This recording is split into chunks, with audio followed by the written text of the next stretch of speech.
우리 잠시 우리 부산교회 역사를, 특별히 초기 역사를 살펴보았습니다. 이런 말이 있죠. 역사를 모르는 민족은 미래가 없다. 그러니까 우리는 역사를 통해서 과거에 우리가 이런 축복된 역사가 있었구나, 그런 역사에 머무르기 위해서가 아니라 그 역사를 되짚어보고 또 우리가 앞으로 어떻게 나아가야 될 것인가 라고 하는 생각을 갖기 위함이죠. 저도 초창기의 역사를 다시 되돌아보면서 참 하나님께서 우리 부산교회를 축복하셨다는 생각이 됩니다. 근데 그것은 단순히 우리만의 수고와 헌신이 아니라 미국의 남침내교단을 통해서 선교사들이 들어오게 되고, 또 그분들이 땅을 기증하고 또 교회를 건축해서 구호와 의료 선교를 통해서 많은 지역에 영향력을 주었죠. 1년 사이에 40개밖에 되지 않았던 우리 동아기독교가 무려 112개의 교회로 성장할 수 있었던 것은 바로 그러한 선한 영향력을 지역사회에 드러냈기 때문에 그렇습니다. 저는 그런 면에서 지금도 우리가 어떻게 교회가 나아가야 될지를 분명히 우리에게 보여주고 있다는 거죠. 지역을 섬기지 않고 돌아보지 않는 교회가 존재할 이유가 없지 않겠습니까? 우리를 통해서 지역이 복음화되고 지역의 선한 영이 흘러가기를 주님의 이름으로 축복합니다. 뿐만 아니라 우리는 늘 빚진 자라는 것을 잊지 말아야 합니다. 남침내교단에서 얼마나 많은 재정과 많은 것들이 인력이 투입이 됐겠습니까? 침례병원의 아픈 역사도 있지만 오늘 우리가 분명한 것은 많은 사랑의 빚을 지어서 그 터전 위에서 여기까지 올 수가 있었죠. 만약에 그때 그 땅을 교단을 남침내교단 선교회에서 구입하고 교회를 짓지 않았다면 어떻게 이곳까지 올 수 있었겠어요? 바로 그러한 재정적인 것들이 또 이곳 지금까지 올 수 있었고 또 교회를 이만큼 세울 수 있었습니다. 여러분, 역사를 이렇게 흘려보내다 보면 여러분 아마 교회 역사를 뒤돌아봐도 그런데요, 교회는 오래되면 존재합니까? 그렇지 않습니다. 100년 넘어서도 오랜 역사를 자랑함에도 불구하고 역사의 뒤안길로 사라진 교회들도 많습니다. 하나님은 오래된 교회, 역사를 자랑하는 교회를 사용하시기도 하지만 사용하시지 않기도 하십니다. 그것은 무엇이 기준일까요? 역사와 관계없이 늘 깨어서 주님이 기뻐하시는 그 일을 감당하는 교회, 하나님은 그 교회를 통해서 계속 일하신다는 것입니다. 단순히 우리의 역사와 전통만 자랑하고 여기에 머물러 있다면 굳이 하나님이 우리 교회를 쓰실 이유가 없다는 것이죠. 저의 바람은 역사와 함께 하나님께서 촛대를 옮기지 않는 교회, 역사의 뒤안길로 사라지는 교회가 아니라 주님 재림하실 때까지 주님께 쓰임받는 교회가 되기를 주님의 이름으로 축복합니다. 우리 모두는 그러기 위해서 은혜로 달려왔고 사명으로 가야 합니다. 오늘 저는 그런 면에서 두 가지를 나눕니다. 첫 번째는 은혜로 여기까지 왔다는 것입니다. 교회는 건물이 아닙니다. 다시 말합니다. 교회는 건물이 아닙니다. 교회는 사람들이 모인 공동체죠. 예수 그리스도를 나의 구주로 영접한 사람들이 모여있는 곳, 바로 그것이 교회입니다. 그러니까 이 말 속에는 교회는 건물을 자랑할 것이 아니라 믿는 자들이 돌아오는 것들에 초점을 맞추고 영혼들을 살리는 일에 힘을 쏟아야 한다는 것이죠. 이런 미국에서 전쟁통에 왜 그 많은 선교사님들이 생명을 잃을지도 모르는 이 땅에 와서 그렇게 헌신했습니까? 그것은 바로 그들에게 있어서 교회가 어떤 곳인지를 알았기 때문에 바로 이곳에서 와서 헌신하지 않았겠습니까? 자, 사도행전 20장 28절에 보면 여러분은 자기를 위하여 또는 온 양떼를 위하여 삼가라. 성령이 그들 가운데 여러분을 감독자로 삼고 하나님이 자기 피로 사신 교회를 보살피게 하셨느니라. 자, 여기 말씀해 보면 하나님이 자기 피로 사신 교회라는 표현을 사용하고 있죠. 자, 사도행전 오늘 여기 읽었던 28절은 사도행전 20장 17절 이하의 말씀과 연관되어 있습니다. 자, 이 말씀은 어떤 맥락 속에서 하신 건가요? 바울이 예배소라는 지역에서 3년 동안 말씀을 가르치고 전심전력해서 그 교회를 세웠죠. 그리고 나서 그가 이제 예루살렘으로 올라갑니다. 그런 가운데 밀레도라고 하는 항구로 에베소의 영적 지도자들을 불러 모읍니다. 그리고 이제 그들과 마지막으로 인사를 나누고 또 그들에게 당부할 고별 설교를 하는 그런 가운데 오늘 이 28절의 말씀이 지금 나오는 거죠. 자, 바울은 분명히 얘기합니다. 여러분, 이 에베소 교회는, 에베소 교회 성도들은 하나님이 피로 사신 성도이고 피로 사신 교회입니다 라고 말하고 있습니다. 여러분의 교회가 아닙니다. 하나님의 핏값으로 사신 교회입니다. 그 말 속에는 이 교회를 어떻게 그들이 돌아보아야 할지를 분명하게 말하고 있는 거죠. 여러분을 하나님이 감독자로 세웠는데 여러분이 어떤 능력이 있어서가 아니라 28절에 보니까 성령이라는 말을 하죠. 성령이 그들 가운데 여러분을 감독자로 지도자로 삼았습니다 라고 지금 말하고 있는 것입니다. 자, 하나님이 어떻게 자기 피로 교회를 사셨습니까? 그것은 바로 예수 그리스도의 십자가의 피값으로 우리 교회를 사신 줄 믿습니다. 우리는 예수님의 보혈로 말미암아 구원받아서 하나님의 자녀가 되었잖아요. 그리고 교회를 이루고 있지 않습니까? 자, 그러면 예수님이 피값으로 사실 때, 하나님의 피값으로 교회를 사실 때 우리는 어떤 상태에 있었을까요? 어떤 존재였냐는 겁니다. 로마서 말씀으로 세 가지를 살피는데 로마서 5장 6절입니다. 우리가 아직 연약할 때에 기약대로 그리스도께서 경건하지 않은 자를 위하여 죽으셨도다. 여기 연약할 때라는 말은 믿음이 부족할 때라는 말이 아닙니다. 여기 연약하다는 말은 소망이 없는 절망적인 상태를 의미합니다. 죄 아래 노예가 되어서 여전히 사단 마귀의 종노릇하며 헤어나올 수 없는 절망적인 상태, 바로 그것을 연약할 때라고 말하고 있습니다. 뿐만 아니라 두 번째 로마서 5장 8절에 보면 우리가 아직 죄인 되었을 때에 그리스도께서 우리를 위하여 죽으심으로 하나님께서 우리에 대한 자기의 사랑을 확증하셨느니라. 여기 죄인 되었을 때라는 말은 도덕적으로 의롭지 않거나 선하지 않은 사람을 의미하는 것이 아닙니다. 여기서 죄인 되었다는 것은 아담과 하와의 범죄 이후에 전적으로 타락했다, 죄로 인해 부패해 있다, 그래서 죄로 인해서 벗어날 수 없다, 바로 그 상태가 죄인 되었을 때입니다. 세 번째로 로마서 5장 10절에 보면 곧 우리가 원수 되었을 때에 그의 아들의 죽으심으로 말미암아 하나님과 화목하게 되었은즉 화목하게 된 자로서는 더욱 그의 살아나심으로 말미암아 구원을 받을 것이라. 무슨 말입니까? 원수 되었을 때 우리는 하나님과 도저히 관계 맺을 수 없는, 평화롭게 지낼 수 없는 그런 상태, 원수 상태였다, 이렇게 지금 성경은 표현하고 있는 것입니다. 다시 말씀드립니다. 자, 하나님의 핏값으로 사신 교회라는 말 속에는 우리가 어떤 존재였다고요? 연약한 존재요, 죄인이요, 원수된 상태였다는 겁니다. 자, 그런 가운데 우리를 향한 하나님의 은혜가 부어졌습니다. 로마서 5장 9절입니다. 우리 같이 한번 읽겠습니다. 시작. 그러면 이제 우리가 그의 피로 말미암아 의롭다 하심을 받았으니 더욱 그로 말미암아 진노하심에서 구원을 받을 것이니. 아멘. 그런데 이제 우리가 그의 피로, 예수 그리스도의 피로 말미암아 의롭다 하심을 얻은 줄 믿습니다. 여러분, 이것이 우리 인생의 가장 큰 복인 줄 믿습니다. 한근태 씨라는 분이 역설의 역설이라는 책을 썼습니다. 제가 그 글을 보다가 이렇게 인상에 남는 단어가 있었어요. 이분은 사랑의 어원을 뭐라고 얘기하냐 하면 사량이라 그래요. 사량. 저도 어디서 그 근거를 찾을 수 없으니까 그냥 책을 그대로 인용합니다. 사랑의 어원이 사량이라는 거예요. 여러분, 사량이라는 것은 한자로 사량, 생각의 양이라는 뜻입니다. 제가 이 단어가 공감이 되었던 것은, 자, 사랑한다는 것은 뭐예요?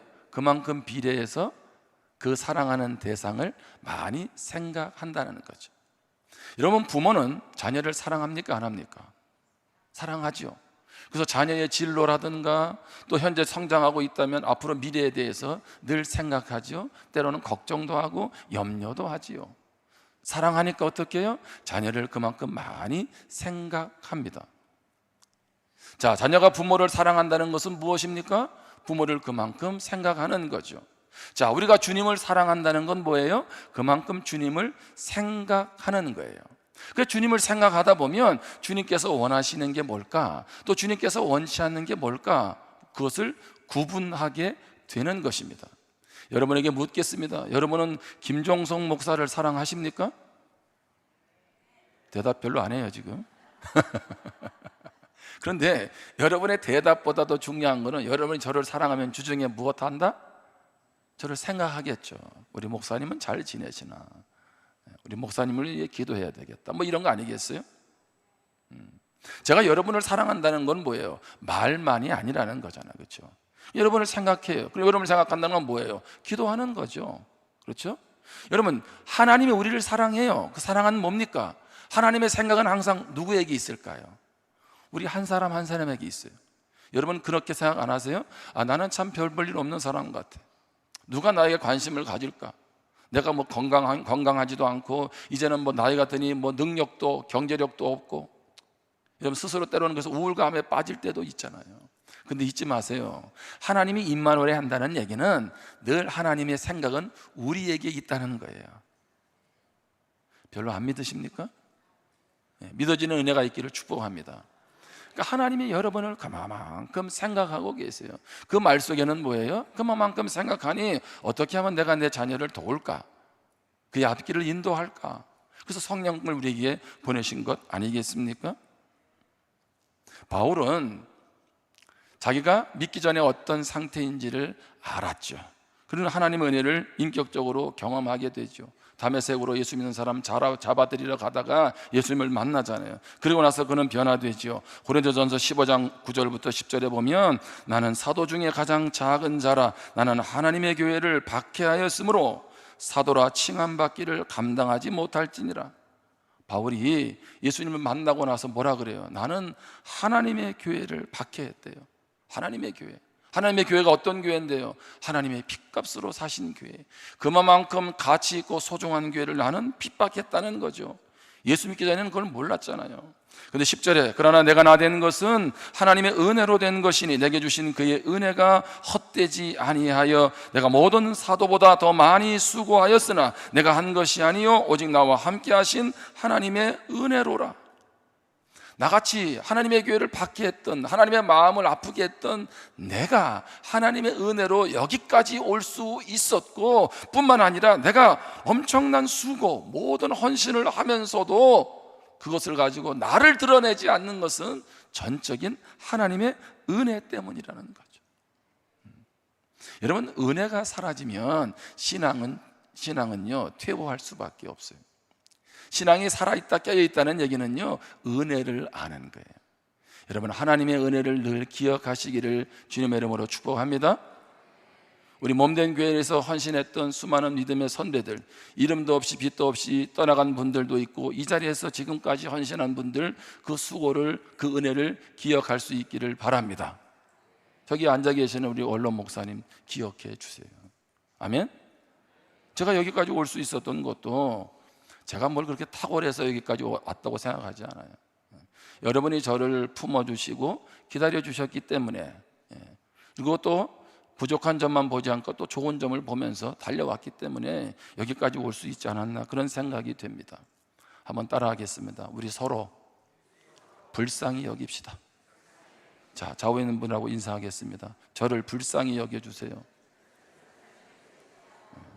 불쌍하다니까 너무 좀 불쌍하게 여깁니까? 다시 말을 바꾸겠습니다. 저를 긍휼히 여겨주세요. 여러분, 부부는 어떻게 살아갑니까? 부부는요 서로 불쌍히 여기며 살아가는 거예요. 뭐 동의하든 동의하지 않든. 여러분, 은혜는 구원의 은혜로만 끝나지 않죠. 우리가 그동안 계속 말씀을 나누지만 우리를 살아낼 수 있는 힘도 하나님의 은혜인 줄 믿습니다. 특별히 그 은혜는 어디에 부어져야 될까요? 사명에 부어집니다. 두 번째로 기억할 것은 사명으로 달려가겠습니다. 자, 이 말은 무슨 얘기예요? 목사님, 사명으로 달려가야 합니다 이렇게 말씀을 하시지 왜 달려가겠습니다라고 말을 했냐는 거예요. 저는 여러분에게 사명으로 달려가기를 원한다라고 권면하고 싶은데, 여러분은 사명을 여러분 자신의 것으로 받아들이기를 바랍니다. 여러분 스스로 결단하라는 거예요. 따라합시다. 나는 은혜를 알기에 은혜를 힘입어서 사명으로 달려가겠습니다. 할렐루야. 사도행전 오늘 20장 24절 오늘 본문입니다. 내가 달려갈 길과 주 예수께 받은 사명 곧 하나님의 은혜의 복음을 증언하는 일을 마치려 하면은 나의 생명조차 조금도 귀한 것으로 여기지 아니하노라. 자, 바울이 내가 달려갈 길 주 예수께 받은 사명, 그것은 바로 어떤 사명입니까?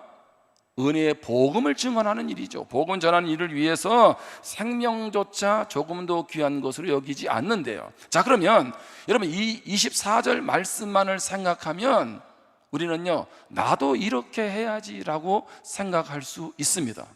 마치 24절만 보면 바울은 아주 지금 모든 면에서 잘 갖추어져 있고 모든 것에서 아쉬운 것도 없고 모든 것들이 잘 준비되어 있는 것처럼, 그래서 나는 주의 사명 감당하기 위해서 생명까지 바칠 수 있습니다 이렇게 말하는 것 같아요. 근데 사실은요, 앞절을 비춰보면 이 상황이 달라집니다. 바로 앞절입니다. 23절. 오직 성령이 각 성에서 내게 증언하여 결박과 환난이 나를 기다린다 하시나. 아멘. 지금 바울이 내가 달려갈 길 주 예수께 받은 사명을 얘기할 때에 23절에서 뭐라고 얘기하냐면 이미 내가 예루살렘에 가면 결박과 환난이 기다리고 있다 이렇게 말하고 있습니다. 여러분, 하나님의 은혜가 너무 놀라워서 주여 내가 사명으로 달려가겠습니다. 때로는 직분을 맡을 때, 때로는 연말에 우리가 새롭게 직분을 세울 때 연초에 그런 결단할 수 있죠. 그런데 내 인생이 지금 너무 힘들어요. 자, 믿음으로 살아갔는데 건강도 안 좋아요. 뜻대로 되는 것도 없습니다. 거기에 넘어서서 믿는 것 때문에 많은 핍박이 나에게 주어지고 있고 기다리고 있습니다. 다시 얘기합니다. 인간적으로 말하면 장밋빛 미래가 주어지는 것이 아니라 인간적으로 말하면 앞이 보이지가 않는 거예요. 깜깜한 거죠. 길이 보이지 않는 거예요. 그런 가운데서 바울이 고백하는 거예요. 나는 그 은혜를 알기 때문에 그러한 미래가 내 눈앞에 보여진다 할지라도 나는 사명을 중단하지 않겠습니다. 복음 전하는 그 일 중단하지 않겠습니다. 자, 다시 우리 부산교회 역사를 되돌아갑니다. 초창기 역사로 돌아갑니다. 자, 선교사님들이 한국 올 때 상황이 어떠했습니까? 자, 부산교회 올 때 상황이 어떠했냐고요? 여러분, 그때 우리 대한민국이 세계 10위 안에 드는 경제국이었나요? 모든 의료시설, 그 다음에 모든 것들이 잘 갖추어져 있는 그런 시대였습니까? 남들도 오고 싶지 않은, 도리어 우리 이곳에 있는 사람들도 도망가야 할 전쟁의 시기였잖아요. 전쟁의 시기. 그러면 그들은 왜 이곳까지 왔나요? 왜 생명 걸고 이곳까지 와서 이곳에서 자기의 육신을 불태우고 의료 선교와 많은 일들에 헌신을 했냐는 것입니다. 그것은 그들이 하나님의 은혜를 분명히 알았고, 그리고 사명으로 달려가는 것이 얼마나 축복인 줄 알았기에 내가 이 땅에 와서 전쟁통에 와서 생명을 잃을지 몰라도 나는 이것을 위해서 달려가겠다라고 해서 일어난 거 아니겠어요? 우리는 그렇게 교회의 부흥을 꿈꿨지만 그들은 어떻게 했어요? 그냥 생명 걸고 와서 헌신한 거예요. 그런데 무너져가는, 더 이상 성장할 줄 몰랐던 동아기독교 40개 교회가 1년 사이에 112개로 세워진 거 아니겠습니까? 누군가의 헌신과 그러한 하나님 앞에서의 사명을 가지고 달려왔기 때문에 오늘의 우리가 주어졌다는 것입니다. 바울이 사명으로 달려간다는 얘기는 내 앞에 꽃길만 남아 있습니다. 내 앞길에 축복만 주어집니다. 내 앞길에 원하는 대로 다 하나님이 채우십니다. 아니에요. 그가 말했던 사명의 길은 그 은혜가 너무 커서 내 인생에는 인간적으로 보면 절망입니다. 길이 보이지 않습니다. 결박과 환난, 핍박만이 남아 있습니다. 그래도 나는 이 길을 갑니다. 이 길이 나에게 가장 소중하고 의미 있는 길이기 때문입니다. 지금 그는 그렇게 고백하고 있는 것입니다. 바울은 에베소 교회를 위해서 그가 어떤 사명의 자세로 그들을 돌아보았습니까? 사도행전 20장 19절에 보면 곧 모든 겸손과 눈물이며 유대인의 간계로 말미암아 당한 시험을 참고 주를 섬긴 것과, 저는 바울이 행한 것은 과거형이었지만 이것을 미래형으로 여러분에게 도전합니다. 우리는 어떤 자세로 앞으로 사명을 감당해야 할까요? 겸손의 자세로 감당해야 합니다. 겸손, 어느 한순간만의 겸손이 아니라 모든 상황 속에서의 겸손입니다. 겸손은 나는 부족한 사람입니다, 나는 아무것도 할 줄 모릅니다, 그러한 모습을 가지고 겸손이라고 하지 않습니다. 속은 그렇지 않은데, 겸손이란 얘기는 자신의 권리를 주장하지 않고 자기의 영광을 추구하지 않는 것입니다. 다시 말합니다. 내 권리를 주장하지 않고 내가 가지고 있는 영광을 추구하지 않는 것, 모든 초점을 나에게 맞추는 것이 아니죠. 여러분, 왜 교만할까요? 내가 무언가를 가지고 있다고 생각하니까 교만한 거죠. 내가 뭘 가지고 있나요? 그분의 은혜로, 그분이 힘 주셔서 감당할 수 있는 것 아니겠습니까? 오늘 우리는 몸된 교회에서 사명을 감당할 때에 겸손함으로 감당하시기를 축복합니다. 두 번째로 눈물로 사역하라는 것입니다. 오늘 19절에서도 눈물로 그가 사역했지만 사도행전 20장 31절에 보면 그러므로 여러분이 이를 깨어 내가 3년이나 밤낮 쉬지 않고 눈물로 각 사람을 훈계하였던 것을 기억하라. 바울은 에베소 교회 성도들을 3년 동안 어떻게 해요? 눈물로. 이 말은 무슨 얘기입니까? 그가 어떠한 자세로 그들을 돌아보았는지를 보여주고 있죠. 자, 내가 교회를 세우면서 잘못한 것이 많아서 그래서 흘리는 눈물이 아니라 성도 한 사람 한 사람을 세우기 위해서, 또 많은 영적인 도전들 앞에서 눈물을 흘리면서 사명을 감당한 것을 보여주고 있는 것입니다. 수영록교 원로 목사님이었던 점필도 목사님이 그러셨죠. 눈물의 기도가 가득 차야 교회는 부흥한다. 참 그 말씀이, 그 책을 읽으면서 제가 많은 도전을 받았는데요. 그 말은 무슨 얘기입니까? 그만큼 수고와 헌신이 있을 때 교회가 건강하게 세워진다는 거죠. 수고와 헌신이 없는데 어떻게 교회가 부흥될 것이며 선한 영향력을 드러낼 수 있겠습니까?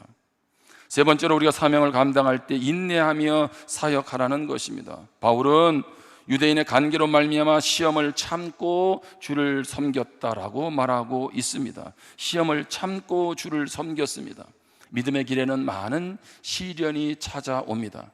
여러분이 사명을 감당할 때도 많은 오해를 받기도 하고, 때로는 힘 빠질 일도 있고, 관계로 인해서 상처를 주고받을 때도 있고, 그래서 모든 것 다 포기하고 싶을 때도 있습니다. 여러분, 인내한다는 건 뭐예요? 밑에 머문다는 거예요. 밑에 머문다. 자, 힘들고 어려운 시련이 찾아올 때 그 상황을 벗어나지 말고, 포기하지 말고 어떻게 해요? 거기에 그냥 머무는 겁니다. 거기에 머물러서 주님 앞에 나아갈 때 주님께서 우리를 더 주님의 사람으로, 주님의 성품으로 빚어 가실 것입니다. 여러분, 인내가 없는데 어떻게 결실을 맺을 수 있겠습니까? 농부가 씨를 뿐이고 여름을 지나면서 그리고 그 곡식을 돌보는 그런 수고가 없는데, 기다림이 없는데 어떻게 결과가 주어지느냐, 그건 불가능한 얘기죠. 여러분, 그렇게 보면 우리는 어떻게 해요? 사명을 감당할 때에 겸손과 눈물의 수고와 인내를 잊지 말아야 할 것입니다. 여러분, 그렇게 보면 사명이라는 말은요, 많은 것을 내포하고 있습니다. 바울은 그래서 인생의 마지막을 앞두고 고백하지요. 우리 잘 아는 디모데후서 4장 7절 8절에 보면 나는 선한 싸움을 싸우고 나의 달려갈 길을 마치고 믿음을 지켰으니, 무슨 얘기입니까? 이 말은 나는 끝까지 사명을 완주했다는 것입니다. 다시 읽습니다. 나는 선한 싸움을 싸우고 나의 달려갈 길을 마치고 믿음을 지켰으니 이제 후로는 나를 위하여 의의 면류관이 예비되었으므로 주 곧 의로우신 재판장이 그날에 내게 주실 것이며 내게만 아니라 주의 나타나심을 사모하는 모든 자에게 도니라. 아멘. 분명한 것은 바울이 우리에게 주는 도전은 무엇입니까? 나는 마지막까지 사명의 길을 달려갔다는 겁니다. 여러분, 직분을 70세에 맞추고 71세에 명예집사가 되면 내 사명은 사라지는 겁니까? 저는 부산침례교에서 목회를 하다가 은퇴를 하면 제 사명은 사라지는 겁니까? 그건 직업이죠. 어떻게 우리의 사명이 직분을 하느냐 안 하느냐에 따라서 하다가 말다가 할 수 있냐는 얘기예요. 물론 역할은 달라질 수 있겠죠. 오늘 바울은 우리에게 지금 뭘 보여주고 있는 거예요? 우리는 마지막까지 주님 부르시는 그날까지, 왜? 그 사명 감당하는 것, 그 은혜를 알기에 그 사명이 너무나 축복되기 때문에 우리는 그 길을 달려가야 되는 줄 믿습니다. 모세가 나이 120세가 되어서 죽음을 맞이하게 되죠. 근데 우리가 잘 아는 것처럼 모세는 체력도 그리고 기력도 없었습니까? 그렇지 않죠? 시력도 좋았습니다. 기력도 떨어지지 않았어요. 모세는 120살에도 충분히 가나안 땅 가서 정복할 수 있는 에너지가 있었어요. 근데 그는 하나님께서 그를 부르십니다. 하나님은 모세를 통해 뭘 말씀해 주신 거예요? 우리의 인생은 그냥 살다가 어느 날 끝나는 인생이 아니라는 겁니다. 하나님이 부르실 때 우리의 인생은 끝나는 거죠. 그러기에 어떻게 해요? 사명으로 살다가는 인생이 되라는 거죠. 그냥 체력이 떨어져 가지고 있는 돈 다 쓰고 나서 이것저것 얻고 이제는 떠나는 그런 인생이 아니라, 하나님이 이제는 때가 됐어 라고 해서 여전히 시력도 좋고 여전히 체력도 좋아, 여전히 모든 걸 할 수 있는데도 그 인생이 거기서 마무리되는 것 아니겠어요? 우리 인생은 하나님 앞에서 그런 인생 되어야 될 줄 믿습니다. 오늘 사도행전 20장 36절 38절에 보면 바울과 에베소 지도자들이 이제 밀레도에서 작별을 합니다. 자, 이 말을 한 후 17절부터 여기까지 말씀이 쭉 이어졌죠. 이 말을 한 후 그들에게 영혼들을 잘 돌보라고 당부한 후에 무릎을 꿇고 그 모든 사람들과 함께 기도하니 다 크게 울며 바울의 목을 안고 입을 맞추고 다시 그 얼굴을 보지 못하리라 한 말로 말미암아 더욱 근심하고 배에까지 그를 전송하니라. 자, 다시 한번 37절을 보세요. 자, 다 크게 무엇하며 울며 바울의 목을 안고 무엇하고 입을 맞추고. 자, 지금 바울이 에베소 교회 지도자들을 어떻게 양육했나요? 그가 전심전력으로 해서 온갖 수고를 다하면서 그들 영적으로 키웠잖아요. 바울과 그들의 관계를 무엇으로 설명할 수 있겠어요? 그런데 이제 바울이 떠나면 이제 우리는 다시 못 만날 것 같은 그런 상황이 펼쳐지고 있는 거죠. 바울은 핍박이 기다리고 있는데도 예루살렘으로 올라가고 있는 거죠. 자, 그런 가운데 그들은 어떻게 해요? 막 서로 끌어안고 눈물을 흘리는 거죠. 에베소 교회 지도자들은 어떤 마음이 들었겠어요? 바울 가지 마세요. 굳이 그 힘든 길을 왜 갑니까? 여기 교회가 잘 세워져 있으니 여기서 누리면서 우리와 함께 목회하면서 이곳에서 사명 감당하세요. 자, 그런데 그들은 어떻게 해요? 헤어지지요. 자, 그때 바울은 그들과 무슨 이야기를 했을까요? 여러분,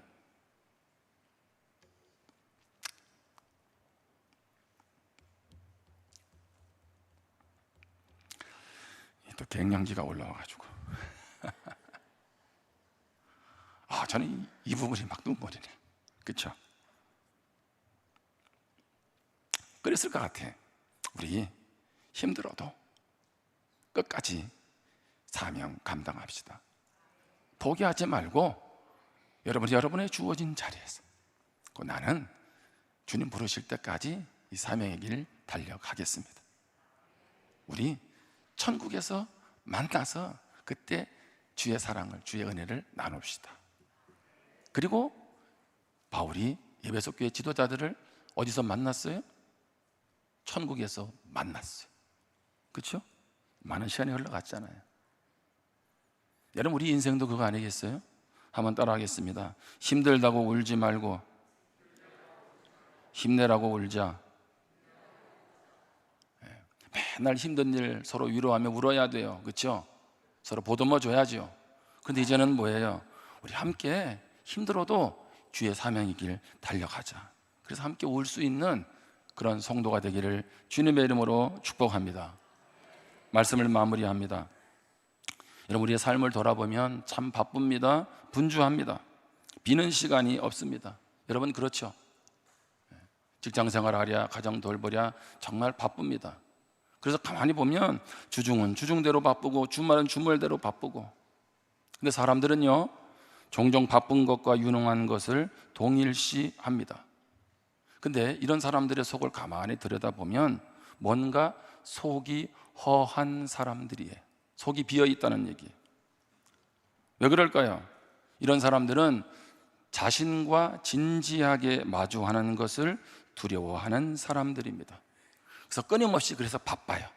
다른 사람과의 관계 속으로 들어갑니다. 여러분, 아이들은 언제 잘 자랄까요? 아이들은요 잠을 잘 자면 잘 자랍니다. 여기 키 작은 성도님들은 잠을 잘 못 자서 그래요. 여러분, 어른들은 언제 성장할까요?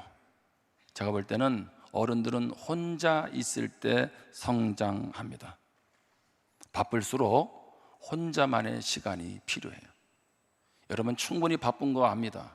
저는 이번 2주간의 기도회가 물론 나의 어떤 삶의 문제를 해결해 주세요라고 하는 간구의 기도도 해야 되겠지만, 좀 우리의 분주한 삶을 좀 내려놓고 좀 하나님 앞에서 머무는 시간이 되면 좋겠어요.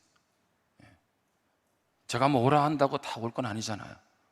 그죠? 오지 말라 해도 올 분들은 다 올 거고, 제가 바라는 건 뭐냐면 짧은 30분이든 1시간이든 여러분이 좀 바쁜 스케줄을 좀 내려놓고 하나님 앞에서 내 삶도 좀 돌아보고, 좀 하나님의 은혜도 좀 돌아보고, 사명도 좀 돌아보고, 좀 교회도 좀 돌아보고, 앞으로 어떻게 나아갈지 좀 스스로를 좀 돌아보고, 그래서 은혜로 왔기에 사명으로 달려가는 모든 성도가 되는 그런 의미 있는 시간이 되기를 주님의 이름으로 축복합니다.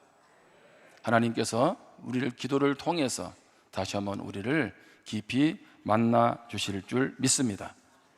기도하겠습니다. 우리 주신 말씀을 우리 마음속에 한번 품고 기도할 수 있기를 바랍니다. 하나님 앞에 서는 것, 그리고 하나님께서 잘했다 칭찬하시는 그것, 우리에게 최고의 상급이고 축복입니다. 그 천국에 대한 소망과 기대가 없다면 우리는 하나님과 관계없는, 주님과 관계없는 세상에 취해서 살아가는 사람밖에 될 수 없습니다.